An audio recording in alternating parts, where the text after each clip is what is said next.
បាទសួស្តីអ្នកទាំងអស់គ្នាថ្ងៃនេះខ្ញុំមកកែលំហាត់ដែលខ្ញុំបានដាក់ជា homework មួយឲ្យបងប្អូនទាំងអស់គ្នាធ្វើគឺគណនារកប្រាក់ខែកម្មកររោងចក្របាទអញ្ចឹងតម្លៃខ្ញុំបញ្ជាក់ឡើងវិញតម្លៃប្រាក់ខែតម្លៃម៉ោងនេះគ្រាន់តែជាតម្លៃដែលខ្ញុំដាក់ក្នុងលំហាត់ទេមិនមែនជាតម្លៃប្រាក់ខែនៃកម្មករសប្តាហ៍ថ្ងៃយើងទេណាហ្នឹងហើយ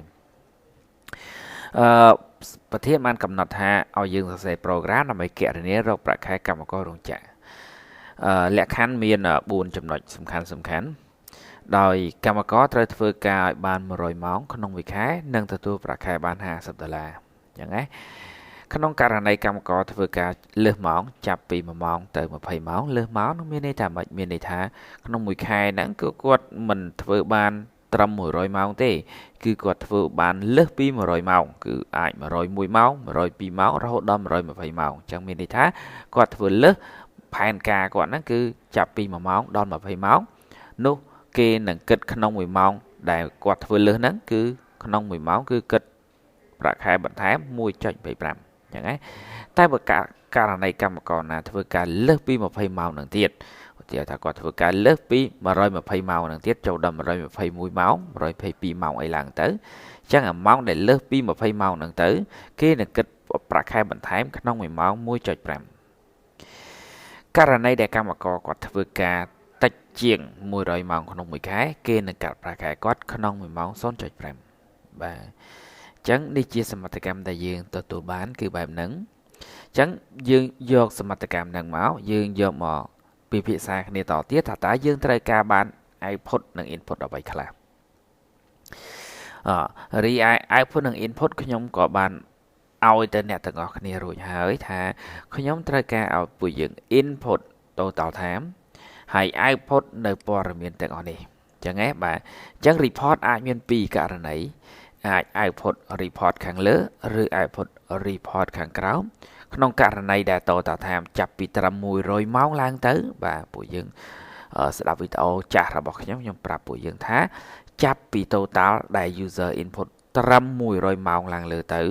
គឺ output report ទី1ហើយក្រោម100ម៉ោងគឺ99ម៉ោងចុះក្រោមហ្នឹងគឺ output report ទី2ហើយ output invalid input នៅពេលដែល total time អវិជ្ជមានអញ្ចឹងណាបាទអញ្ចឹងយើងចាប់ផ្ដើមគិតថាតើយើងត្រូវការ variable ចំនួនប៉ុន្មានអញ្ចឹងណាបាទទី1គឺ total time បាទ total time គឺយើងត្រូវការមុនគេហើយពីព្រោះក្នុង report ទាំងពីរនេះទោះបីជា total time មានតម្លៃចាប់ប្រមាណក៏ដោយក៏ user ត្រូវ input total time មុនដាច់ខាតទោះបីជា invalid input ក៏ដោយក៏ត្រូវតែបញ្ចូលទិន្នន័យទៅឲ្យ total time សិនអញ្ចឹងណាបាទឥឡូវយើងត្រឡប់មកកូដហើយយើងសរសេរកូដទាំងអស់គ្នាណាបាទមើលបាទអញ្ចឹងពួកយើងមើលពីរបៀបនៃការសរសេរកូដណាបាទអញ្ចឹងយើងសរសេរកូដសាមក include iostream .h បាទ include con.io.h បាទ void main clrបាទ get ch បាទគ្នាបាត់ហើយពួកយើងសង្កេតឃើញតែខ្ញុំសរសេរប៉ុណ្ណឹងហើយចុះខ្ញុំចុច run មួយសិនហើយបើខ្ញុំចុច run ទេខ្ញុំឲ្យប្រកាសថាទម្រង់នៃ structure នេះគឺខ្ញុំសរសេរត្រូវទើប run ចេញមកចេះកើតតែអ្នកទាំងអស់គ្នាអត់ចឹងទេបាទភាគច្រើនសរសេរកូដដល់ចប់បានចុច run ហើយដល់ពេល error អានតែឆ្ងល់ថាកូដសរសេរ error រហូតសរសេរតាមគ្រូទាំងអស់សោះមិនក៏ខុសបាទបើសរសេរតាមខ្ញុំទាំងអស់វាត្រូវហើយដោយសារតែវាខុសកន្លែងណាមួយនឹងឯងអញ្ចឹងពួកយើងត្រូវប្រយ័ត្នប្រយែងណាពេលមើល style គ្រូសរសេរផង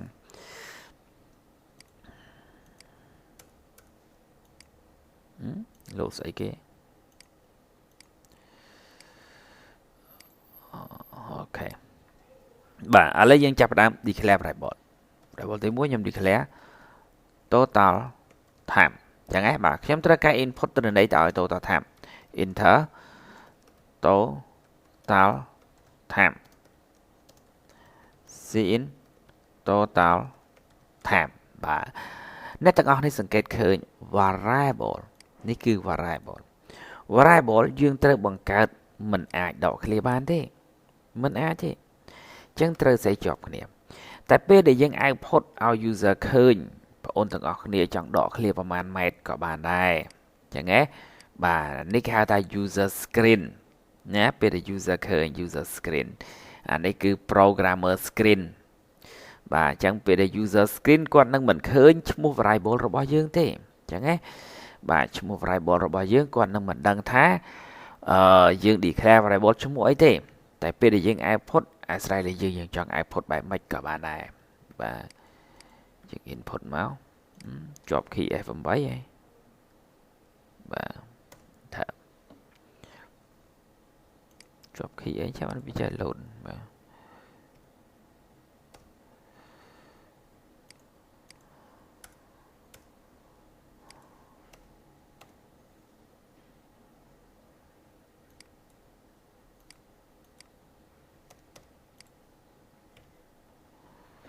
ជាប់ key ជាប់ key បាទជាប់ key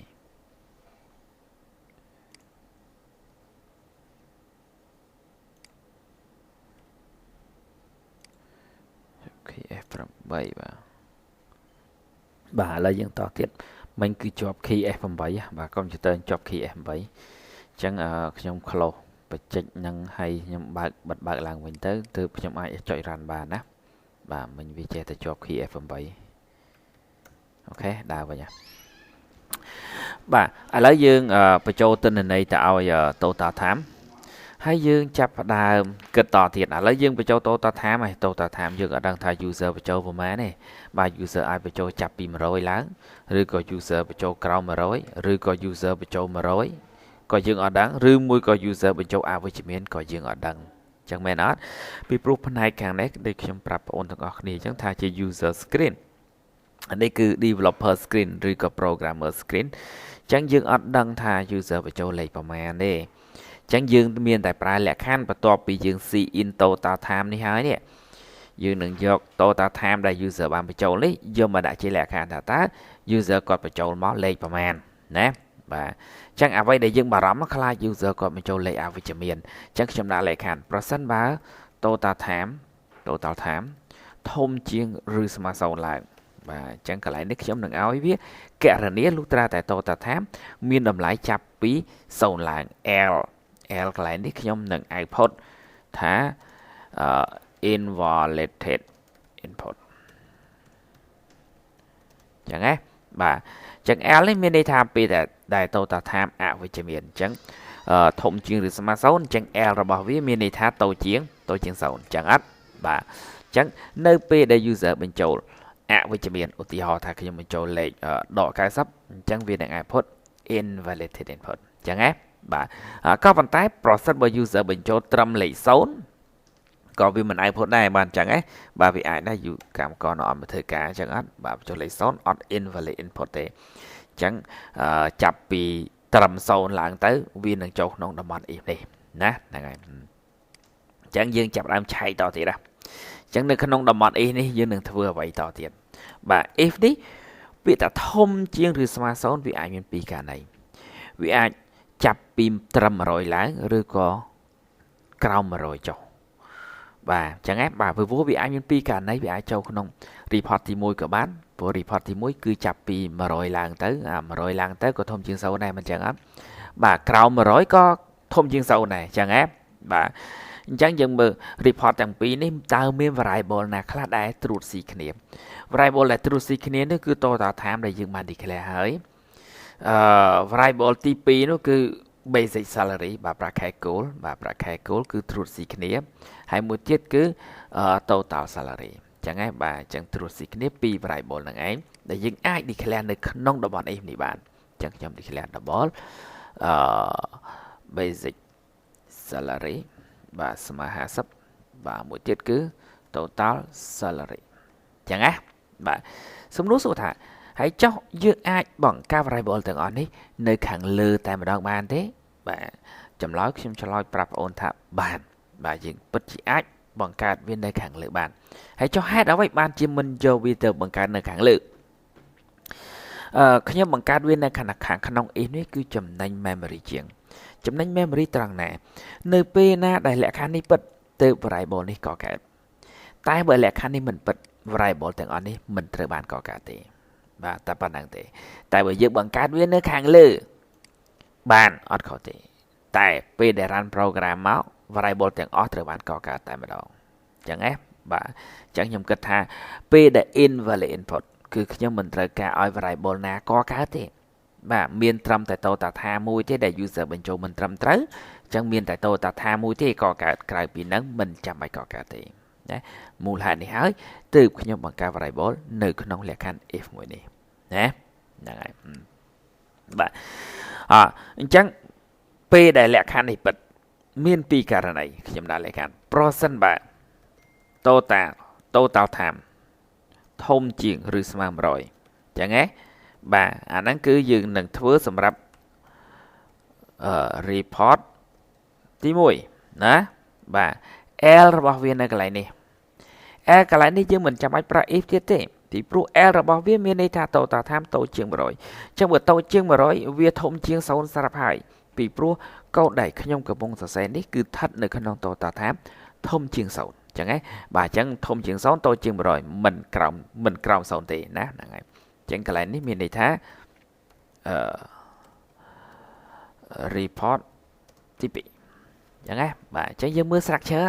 ណាឃើញទេបាទអញ្ចឹងយើងចាក់ដាំខ្សែកូដមកយើងមើលឆ្អឹងណាឆ្អឹងកូដរបស់យើងគឺបែបហ្នឹងឯងបាទហើយ variable នេះគឺយើង declare នៅខាងលើ if else statement នេះអញ្ចឹងមានន័យថាលក្ខខណ្ឌនេះពិតក៏ដោយមិនពិតក៏ដោយក៏ variable នេះកើតឡើងដែរហើយ variable នេះអាចកើតឡើងបានលុះត្រាតែលក្ខខណ្ឌមួយនេះពិតអញ្ចឹងហ៎បាទតែបើសិនជាលក្ខខណ្ឌ total time ធំជាងឬស្មើ0ជាលក្ខខណ្ឌមិនពិតអញ្ចឹងតំបន់ទាំងអស់នេះនឹងមិនត្រូវបានដំណើរការទេវានឹងមកដំណើរការត្រឹមតែ L តែប៉ុណ្ណោះបាទBotland C++ ខ្ញុំអត់យល់ដែរបាទពេលណាដែលខ្ញុំ record វីដេអូឲ្យពួកយើងវាតែងតែ error ជានិច្ចបាទ error បិទឲ្យបើកឡើងវិញអញ្ចឹងរហូតបាទពិបាកមែនតើបាទអត់បានឲ្យឯង save ទៀតណា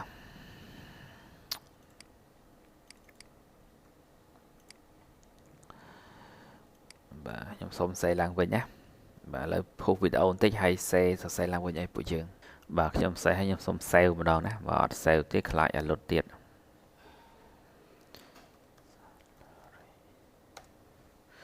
បាទ save ចឹងទៅបាទព្រោះវាលុតអីយើងសួរបើកវាវិញបាទយើងមើល structure ហើយយើងមកផ្ទៀងផ្ទាត់កូដរបស់យើងអញ្ចឹងណាបាទអ្វីដែលគេចង់បានគេចង់បានថាបើ total time ត្រឹម100ឡើងទៅត្រូវការ output report លើហើយ total time ក្រោម100បាទ output report ទី2បាទតែបើសិនជាវាអវិជ្ជមានឲ្យ output invalid input អញ្ចឹងពាក្យថាក្រោម100កន្លែងនេះមិនអាចក្រោម0បានទេ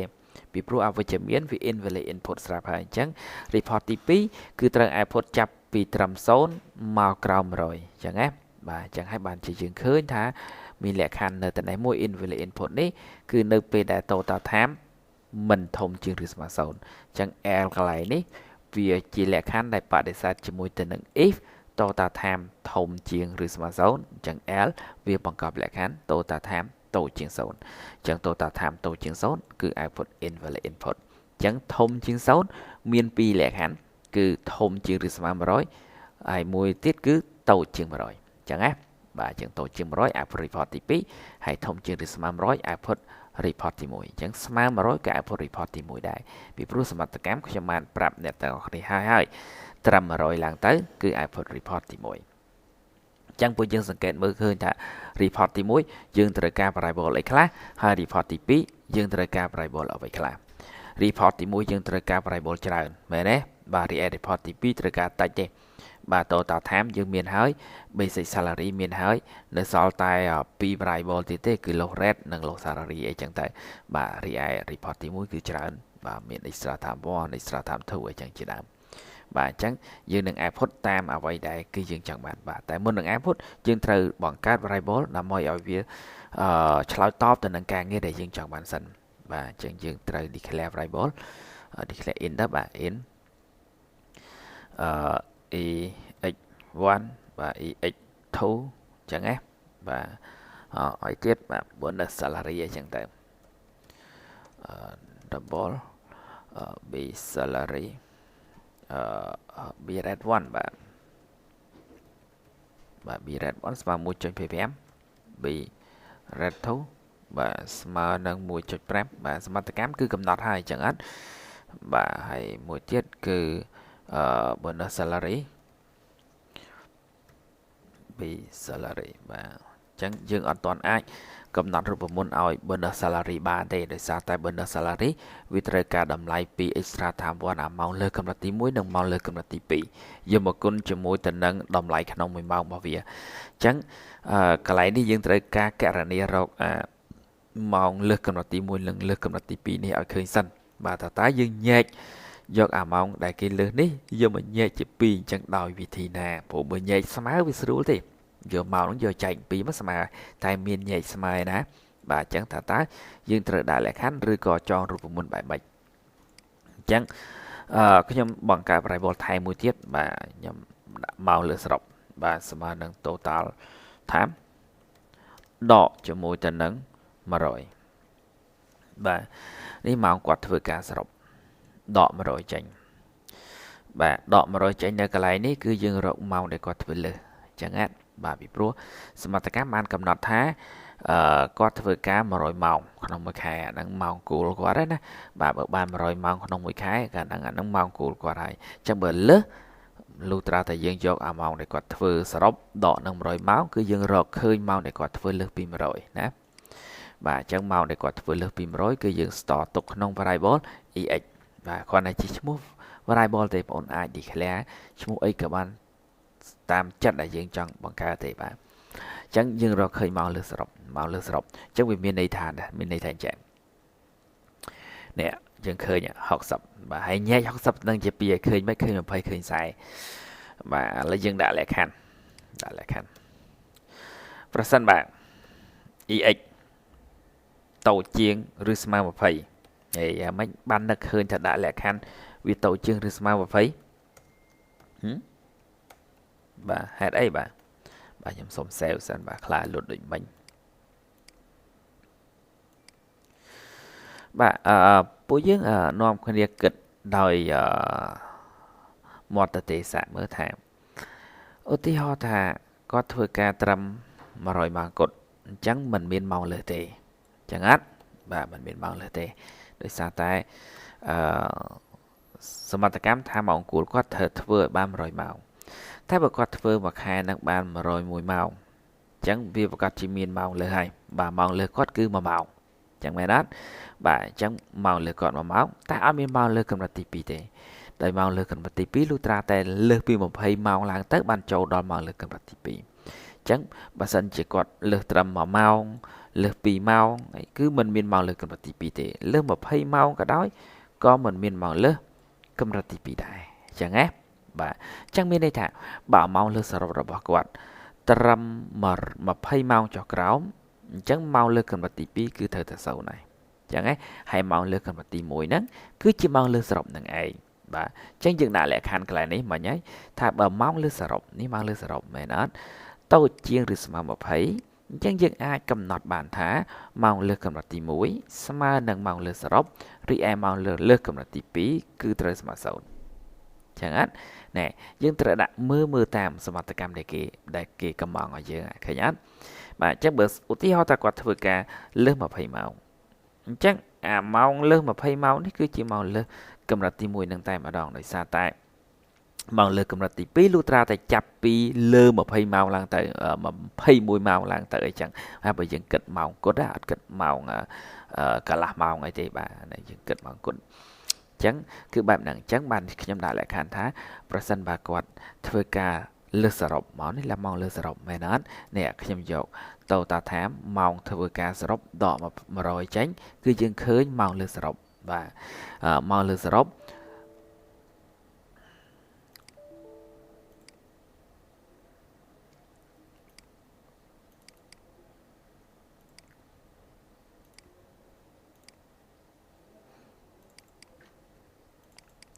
បាទឃើញម៉ោងលើសសរុប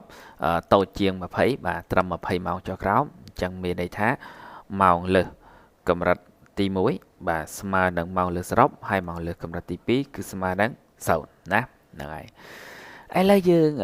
គិតតទៀតថាចូលដល់ L កន្លែងនេះមានន័យថា បើគាត់ធ្វើការម៉ោងលើសរុបរបស់គាត់នឹងច្រើនជាង20ម៉ោងឡើងទៅពួក L នេះជាលក្ខខណ្ឌបដិសេធ if មួយនេះអញ្ចឹងមែនអត់បាទអញ្ចឹងបើម៉ោងលើសរុបរបស់គាត់យើងសាកមកមើលលេខរបស់យើងបើម៉ោងលើសរុបរបស់គាត់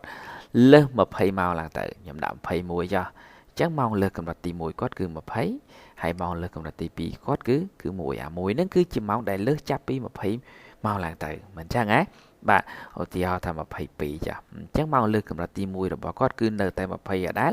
ហើយម៉ោងលើសកម្រិតទី2គាត់គឺ2ឧទាហរណ៍ថាមកលើស30ម៉ោងចុះអញ្ចឹងម៉ោងលើសកម្រិតទី1គាត់នៅតែ20ដដែលហើយម៉ោងលើសកម្រិតទី2របស់គាត់គឺ10បងប្អូនឯងគិតទៅមើលថាធ្វើមកចេញលេខ10យើងមិនត្រូវយក20យក30ហ្នឹងដក20ចេញមែនអត់បាទយើងត្រូវការរកម៉ោងដែលលើសពី20ឡើងទៅអញ្ចឹងយកម៉ោងលើសរុបដកនឹង20ស្មើនឹងម៉ោងលើសកម្រិតទី2អញ្ចឹងណាបាទអញ្ចឹងកន្លែងនេះគឺយើងអាចចងចេញជារូបមន្តហើយថានៅពេលដែលគាត់ធ្វើការលើស20ម៉ោងឡើងទៅអញ្ចឹងម៉ោងលើសកម្រិតទី1គឺស្មើ20អញ្ចឹងណាម៉ោងលើសកម្រិតទី2គឺស្មើនឹងម៉ោងលើសសរុបដកនឹង20ចឹងអត់បាទ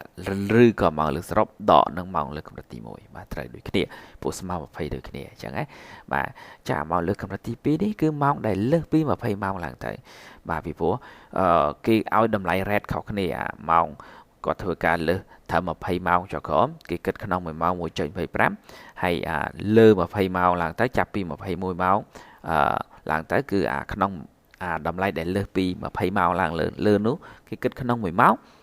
1.50 អញ្ចឹងតម្លៃវាខុសគ្នាទើបជាយើងដាក់លក្ខខណ្ឌញែកតម្លៃជាពីរដូច្នេះឥឡូវឆ្លងកាត់លក្ខខណ្ឌ if នេះចប់គឺយើងអាចរកម៉ោងលើកម្រិតទី1និងម៉ោងលើកម្រិតទី2ឃើញហើយអញ្ចឹងយើងអាចរកប្រាក់ខែបន្ថែមដែលគាត់ទទួលបានអញ្ចឹងណាបាទអញ្ចឹងប្រាក់ខែបន្ថែមបាទសេវមួយទៀតទៅបាទយើងយកម៉ោងលើកម្រិតទី1គុណនឹងតម្លៃក្នុង1ម៉ោងកម្រិតទី1បាទហើយបូកនឹងម៉ោងលើកម្រិតទី2គុណនឹងតម្លៃក្នុង1ម៉ោងកម្រិតទី2អញ្ចឹងណាបាទនេះប្រាក់ខែបន្ថែមរបស់គាត់ណាបាទអញ្ចឹងរូបមន្តនេះបានមកពីណាយើងមើលសមត្ថកម្មបាទសមត្ថកម្មបានឲ្យបែបហ្នឹងអញ្ចឹងមែនអត់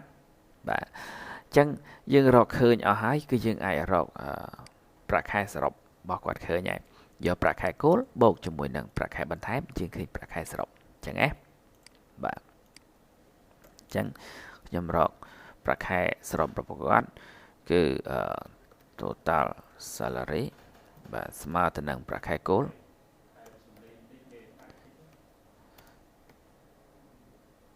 បូកនឹង B salary អូខេបាទអញ្ចឹងយើងបានបែបហ្នឹងកន្លែងហ្នឹងគឺយើងបានឃើញប្រាក់ខែសរុបរបស់គាត់បាទឥឡូវបន្ទាប់ពីយើងបានរកឃើញប្រាក់ខែសរុបរបស់គាត់ហើយយើងអាចបង្ហាញរបាយការណ៍បានណាអញ្ចឹងណាយើងអាចបង្ហាញរបាយការណ៍ report ទី1បានណាយើងអាចបង្ហាញ report ទី1ឃើញដោយសារតែយើងអាចរកឃើញម៉ោងលើសកម្រិតទី1ម៉ោងលើសកម្រិតទី2bonus rate នេះគឺសមត្ថកម្មឲ្យទេហើយមិញយើងក៏បានចងរូបមន្តចេញរក bonus salary ឃើញដែរ basic salary នេះក៏សមត្ថកម្មឲ្យដែរហើយ total salary នេះយើងចងរូបមន្តមិញហើយអញ្ចឹងយើងអាចបង្ហាញតាម report នេះឃើញបានណាបាទអញ្ចឹងយើងអាច output បាទ CO extra time 1អញ្ចឹងណាបាទ EX1 បាទ hour មិនចឹងបាទស្លាក n ចុះបន្ទាត់បាទឲ្យវាឃើញឧទាហរណ៍ថាគាត់ធ្វើគឺលើស20ម៉ោងវាត្រូវឃើញ20 អញ្ចឹងទៅបាទ A យើងតំណាងឲ្យម៉ោងអញ្ចឹងទៅណាបាទ20ម៉ោងស្លាក n នេះគឺចុះបន្ទាត់បាទយើងអាចផុតមួយទៀតមក extra time 2 EX2 X បាទស្លាក n ចឹងណាបាទឲ្យផុតអីមួយទៀតបាទធ្វើ save កុំឲ្យវាលុតដូចមិញទៀតបាទមកតម្លៃក្នុង1ម៉ោងកម្រិតទី1ណាបាទ bonus red 1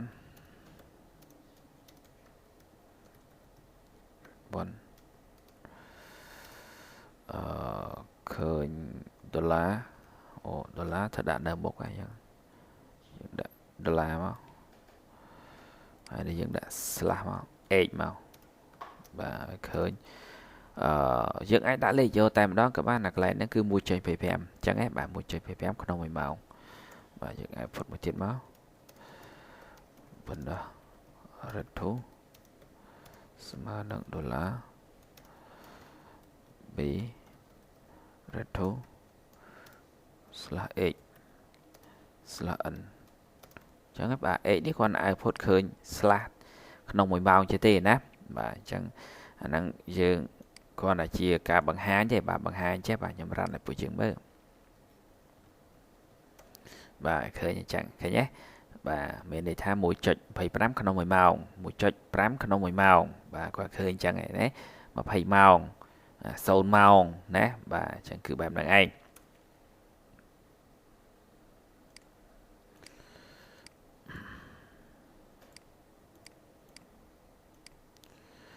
បាទយើងមើលសមត្ថកម្មត្រូវការ output អីទៀត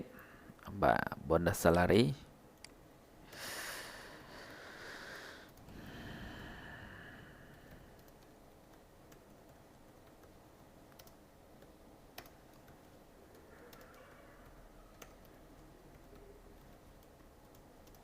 បាទ slash n បាទ CL មួយទៀតគឺ basic salary អូយដល់កយ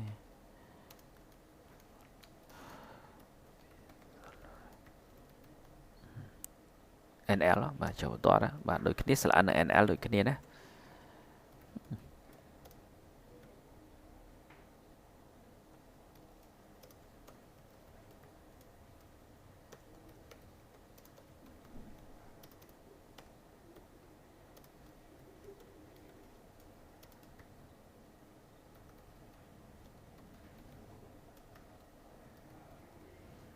បាទ sale មួយសិនលឹបបាទគឺបែបហ្នឹងឯងអញ្ចឹងណាបាទអញ្ចឹងទាំងអស់ហ្នឹងណាការ output ទាំងអស់នេះគឺវាស្ថិតនៅក្នុងលក្ខខណ្ឌ total time ធំជាងឬស្មើ100អញ្ចឹងមែនអត់ណាបាទពីព្រោះឃើញអ្នកឃើញជើងវាចូលវានៅខាងក្រោមនេះណាបាទចេញពី if នេះមានន័យថាវានៅស្ថិតនៅខាងក្រោម if ហ្នឹងឯងបាទអញ្ចឹងណាបាទ report ទី2អត់តបានធ្វើទេអញ្ចឹងអត់បាទ report ទី2អត់តបានធ្វើទេអញ្ចឹងបើសិនជាខ្ញុំរ៉ាន់ទៅខ្ញុំបញ្ចូលតម្លៃចង់ឲ្យ output មិញលុះត្រាតែខ្ញុំបញ្ចូលចាប់ពីត្រឹម100គត់ឡើងទៅអញ្ចឹងអត់បាទប្រសិនណាបើខ្ញុំបញ្ចូលក្រោម100គឺនឹងមិនបាន output ទេដោយសារតែក្រោម100គឺសម្រាប់ report ទី2ខ្ញុំមិនទាន់ឲ្យវាចូលក្នុងលក្ខខណ្ឌនោះទេអញ្ចឹងចូលលេខ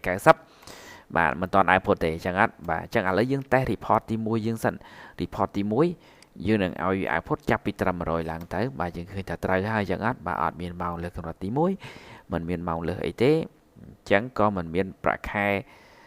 លើសដែរបាទ basic salary មិនគួរ0ទេ basic salary គួរតែ50ទើបត្រូវអញ្ចឹងហ៎បាទអញ្ចឹងកន្លែងនេះយើងមើលឃើញកូដរបស់យើង error នៅកន្លែងនេះមួយអញ្ចឹងយើងនឹងទៅឆែកមើលកូដនៅតាណាដើម្បី fix បញ្ហានេះ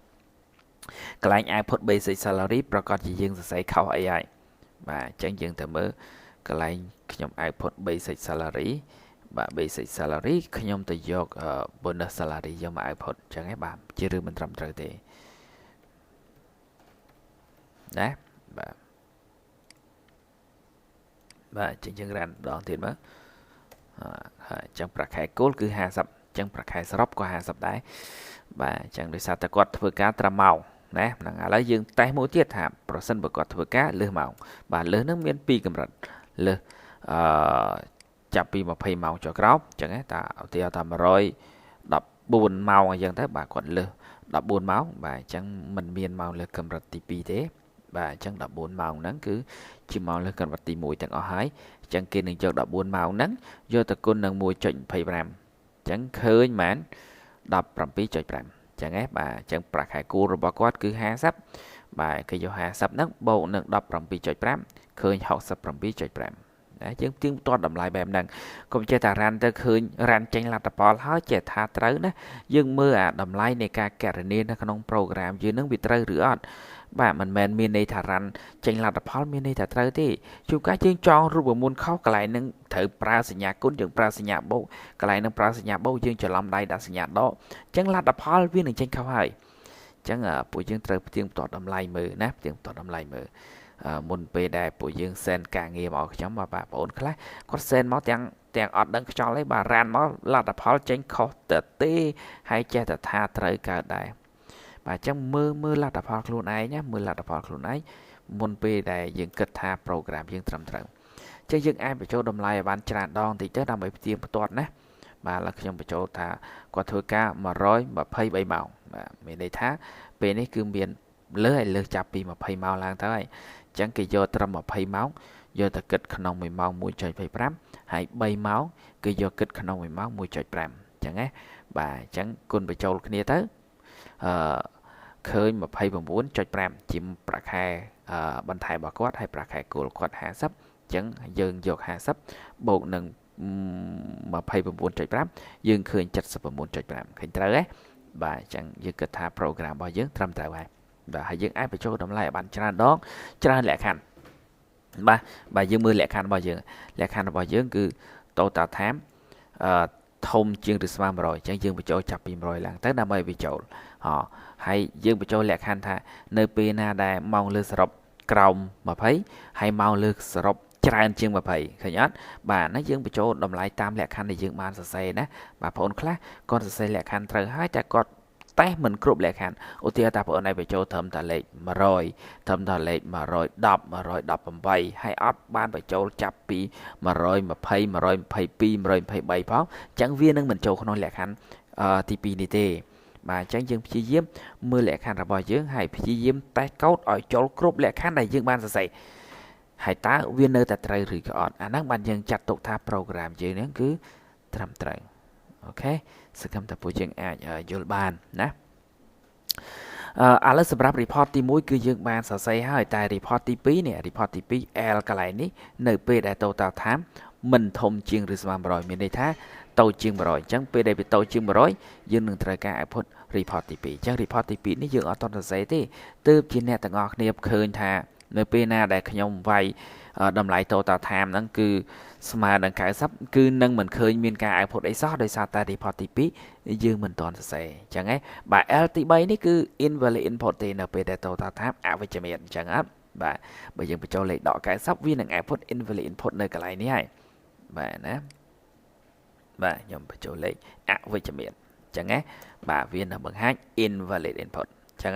បាទគឺបែបហ្នឹងហើយអញ្ចឹងយើងតេស្តគ្រប់លក្ខខណ្ឌគ្រប់ករណីដែលយើងបានសរសេរហើយគ្រប់ករណីដែលយើងបានសរសេរនោះតម្លៃវានៅតែត្រូវឬក៏អត់អាហ្នឹងបានយើងចាត់ទុកថាយើងបានធ្វើតេស្តគ្រប់ជ្រុងជ្រោយណាបាទធ្វើតេស្តគ្រប់ជ្រុងជ្រោយអញ្ចឹងយើងទៅមើល report ទី2តើតម្រូវការ report ទី2គេត្រូវការអ្វីខ្លះ report ទី2គេមិនត្រូវការច្រើនទេគេត្រូវការឲ្យយើង output នៅប្រាក់ខែគោលបាទ output នៅតម្លៃដែលត្រូវកាត់ពី report ទី2គឺអ្នកដែលធ្វើការមិនគ្រប់ម៉ោងហើយអញ្ចឹងគឺ output ក្នុង1ម៉ោងដែលត្រូវកាត់បាទ output ប្រាក់ខែដែលត្រូវកាត់output ប្រាក់ខែដែលគាត់ត្រូវទទួលបានអញ្ចឹងណាបាទអញ្ចឹងយើងត្រូវការ variable សិនបាទ basic salary មានហើយ total salary មានហើយសល់2 variable នេះដែលមិនទាន់បង្កើតអញ្ចឹងណាបាទអញ្ចឹងខ្ញុំបង្កើតមក double low rate បាទកាត់ប្រាក់ខែក្នុង1ម៉ោង 0.5 អញ្ចឹងណាបាទ double មួយទៀតបាទ low salary បាទប្រាក់ខែដែលត្រូវកាត់បាទស្មើនឹង100ដកនឹង total time បាទបងឯងដឹង100ដក total time មានន័យថាម៉េចយើងរកប្រាក់ខែដែលគាត់ធ្វើខ្វះមិនអញ្ចឹងអត់បាទប្រាក់ខែគោល100ហើយ total salary គឺម៉ោងដែលគាត់ធ្វើការសរុបអញ្ចឹងចូលក្នុងករណីនេះបានលុះត្រាតែគាត់ធ្វើការតែជាង100ម៉ោងអញ្ចឹងយើងរកម៉ោងដែលគាត់ធ្វើខ្វះម៉ោងដែលគាត់ធ្វើមិនគ្រប់ឧទាហរណ៍ថាគាត់ធ្វើការបានត្រឹមតែ90ម៉ោងអញ្ចឹងបងឯងថាគាត់ធ្វើការខ្វះ10ម៉ោងធ្វើមិនឃើញ10ម៉ោងលុះត្រាតែយើងយក100ម៉ោងដកនឹងម៉ោងដែលគាត់ធ្វើសរុបឃើញម៉ោងដែលគាត់ធ្វើខ្វះអញ្ចឹងណាបាទអញ្ចឹងគាត់ធ្វើខ្វះប្រហែលម៉ោងយកចំនួនម៉ោងដែលគាត់ធ្វើខ្វះគុណក្នុងតម្លៃក្នុង1ម៉ោងអញ្ចឹងយើងនឹងឃើញប្រាក់ខែដែលត្រូវកាត់ហើយណាបាទ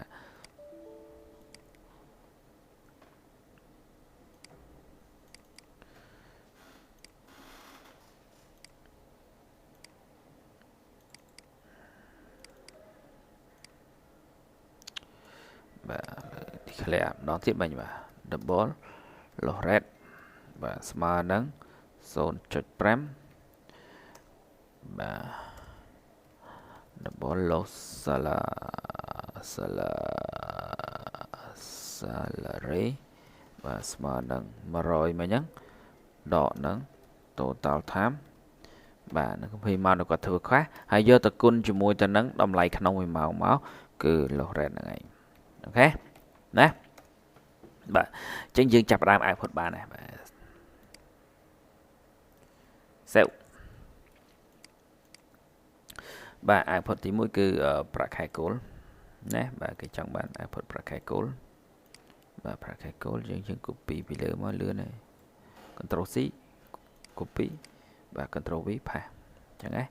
បាទ output ទី2គឺតម្លៃក្នុង1ម៉ោងដែលត្រូវកាត់នោះគឺ loss rate ណា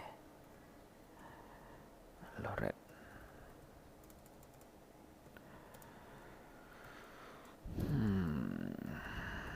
loss rate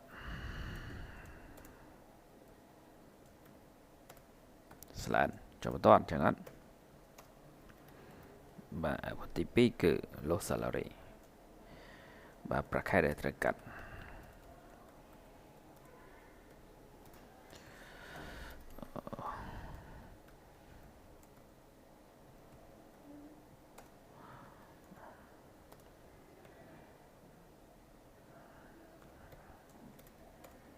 បាទតោះទៀតគឺ total salary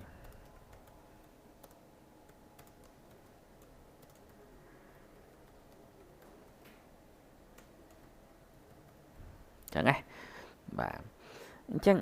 យើងបានបំពេញនៅ report ទី2ហើយអញ្ចឹង report ទី2លុះត្រាតែចូល L ហើយយើង L នេះយើងទៅមើល if របស់ L ហ្នឹងគឺ if មួយនេះអញ្ចឹងណាបាទដល់ពេលដែល total time មិនធំជាងឬស្មើ0បាទអញ្ចឹងយើងចង់ output យើងចង់តេស្តអាកូដដែលយើងបាន run មិញបាទ b salary យើងសេអត់ត្រូវហ៎បាទ b salary អានេះមានអី b salary អានេះមានអី bonus salary ណានៅសេហ្នឹងអូកន្លែងនេះមិនខ្ញុំអត់ទាន់កែដែរណានេះ bonus salary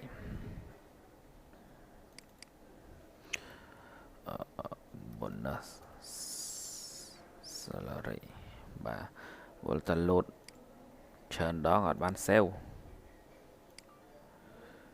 ខុសមួយទៀតបាទវាប្រាប់យើង bonus salary នេះយើងនឹងសរសេរខុសអញ្ចឹងណា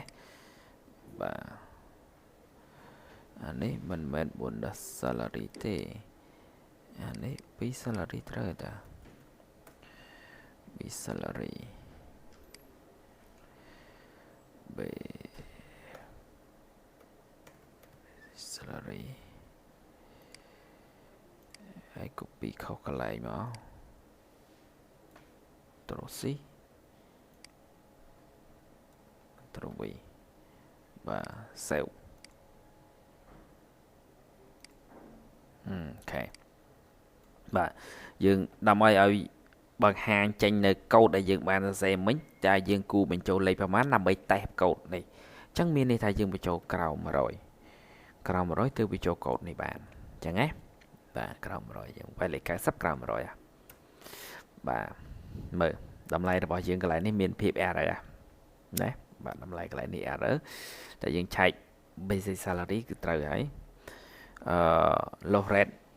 0.5 loss salary 5ត្រូវហើយពីព្រោះគាត់ធ្វើការខ្វះ10ម៉ោងហើយ1ម៉ោងគឺ 0.5 អញ្ចឹង10ម៉ោងគឺ$5អញ្ចឹងណាបាទអញ្ចឹង total salary វាត្រូវឃើញមិនត្រូវឃើញលេខប៉ុណ្ណឹងទេព្រោះប្រាក់ខែគោលគាត់50ដក5វាត្រូវឃើញ45អញ្ចឹងអត់បាទអញ្ចឹងកន្លែងគណនា total salary នេះគឺប្រកាសជាមិនត្រឹមត្រូវហើយបាទអញ្ចឹងយើងមើល total salary នេះគឺយើងបានចងរូបមន្តនៅខាងលើបាទតែវាមិននឹង effect ជាមួយនឹងរូបមន្តខាងក្រោមទេអញ្ចឹងណាបាទអញ្ចឹងកន្លែងនេះគឺយើងត្រូវការគណនារកtotal salary នៅកន្លែងនេះវាស្មើនឹងប្រាក់ខែគោល ដកជាមួយទៅនឹងប្រាក់ខែដែលត្រូវកាត់អញ្ចឹងណាអូខេបាទទើបយើងអាចឃើញនៅប្រាក់ខែសរុបដែលគាត់ទទួលបានកន្លែងនេះខ្ញុំចង់បង្ហាញឲ្យពួកយើងឃើញថាការកណនារូបមន្តដែលស្ថិតនៅក្នុងលក្ខខណ្ឌ if ខាងលើនឹងមិន effect ជាមួយនឹងរូបមន្តនៅលក្ខខណ្ឌ L ខាងក្រោមទេពីព្រោះពេលដែលចូលខាងលក្ខខណ្ឌ if ខាងលើនឹងមិនចូល L ខាងក្រោមទេតែបើចូល L ខាងក្រោមក៏មិនចូល if ខាងលើដែរចឹងហើយបងប្អូនទាំងអស់នេះត្រូវយល់ថារូបមន្តឬក៏លក្ខខណ្ឌដែលយើងដាក់ខាងលើវានឹងមិនស៊ីគ្នាជាមួយនឹងខាងក្រោមទេពីព្រោះវានឹងស្ថិតក្នុងតំបន់ដែលខុសគ្នា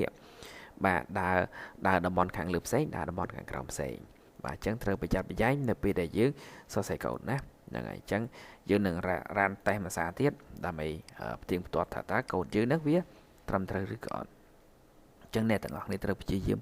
តែឲ្យបានច្រើនករណីហើយតែគ្រប់ជ្រុងជ្រោយវាថាគ្រប់ជ្រុងជ្រោយហ្នឹងគឺយើងតែត្រូវតែឲ្យចូលក្នុងគ្រប់លក្ខខណ្ឌទាំងអស់ដែលយើងបានសរសេរបាទយើងបញ្ចូលលេខច្រើនមែនហើយគ្រូខ្ញុំបញ្ចូលលេខចង់20 30លេខហើយ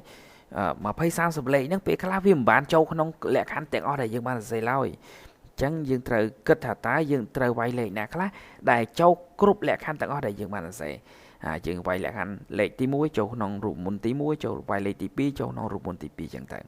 បាទឥឡូវខ្ញុំវាយលេខ90ខ្ញុំគិតថាដើម្បីវាចូលក្នុងតំបន់ L នេះលុះត្រាតែតូតាថាមតូចជាង100បាទ90តូចជាង100បាទអញ្ចឹងយើងឆែកមើលឃើញថារូបមន្តយើងបានត្រឹមត្រូវហើយអូខេចឹងការសរសេរកូដគឺបែបហ្នឹងមិនងាយទេបាទខ្ញុំជឿជាក់ខ្ញុំប្រាប់អ្នកទាំងអស់នេះថាវាមិនងាយក្នុងការសរសេរ program ទេបាទ developer មិនងាយស្រួលក្នុងការធ្វើទេតែវាមិនពិបាកដល់ថ្នាក់ថាយើងធ្វើមិនបាននោះទេបាទតែពួកយើងត្រូវការគិតមើលរូបមន្តបែបហ្នឹងហើយខ្ញុំផ្ដាំផ្ញើអ្នកទាំងអស់គ្នាថាសូមអ្នកទាំងអស់គ្នាបង្កើត tab ដើម្បីកំណត់អត្ថិភាពនៅក្នុង programming គេបញ្ជាក់ថាប្រសិនបើកូដមួយនេះស្ថិតក្នុងតំបន់ខាងលើអញ្ចឹងកូដមួយហ្នឹងត្រូវរុញចូលមួយ tab ដើម្បីបញ្ជាក់ថាកូដហ្នឹងក្រោមឥទ្ធិពលនៃកូដខាងលើកូដនេះស្មើគ្នាអញ្ចឹងសេស្មើគ្នាអញ្ចឹងណាបាទ if ហ្នឹងក៏ស្ថិតក្នុងតំបន់មែនដែរអញ្ចឹងមិនសេអញ្ចឹងកូដមួយនេះស្ថិតនៅក្នុង if ហ្នឹងទៀតអញ្ចឹងវាថារុញមួយ tab ទៀតបាទ if នេះស្ថិតក្នុង if ខាងលើត្រូវរុញមួយ tab ទៀតអញ្ចឹងណាបាទកូដទាំងអស់នេះគឺស្ថិតនៅក្នុង if ខាងលើនេះត្រូវរុញចូលមួយ tab ទៀតអញ្ចឹងក្បួនក្នុងការសរសេរការកំណត់អត្ថិភាពគឺលើ tab បាទហើយកន្លែងនេះមិនបាច់ដក clear អញ្ចឹងក៏បានដែរមិនបញ្ហាទេណាបាទអញ្ចឹងត្រូវប្រយ័ត្នប្រយែងក្នុងការសរសេរកូដអូខេហើយបើមានបញ្ហាអីពួកយើងអាចឆាតសួរខ្ញុំបានណាបាទឆាតសួរខ្ញុំបានខ្ញុំនឹងព្យាយាមឆ្លើយពួកយើងអូខេសំណាងល្អទាំងអស់គ្នាអញ្ចឹងសម្រាប់សប្តាហ៍នេះគឺខ្ញុំមិនដាក់ homework ឲ្យពួកយើងធ្វើទេពួកយើងនាំគ្នាអនុវត្តលំហាត់ដែលខ្ញុំបានកែនេះទាំងអស់គ្នាទៅសម្រាប់homework ចាស់ៗដែលពួកយើងអត់ទាន់ send ឲ្យខ្ញុំបាទពួកយើងនៅតែអាច send ឲ្យខ្ញុំបានអញ្ចឹងអូខេសំណាងល្អទាំងអស់គ្នា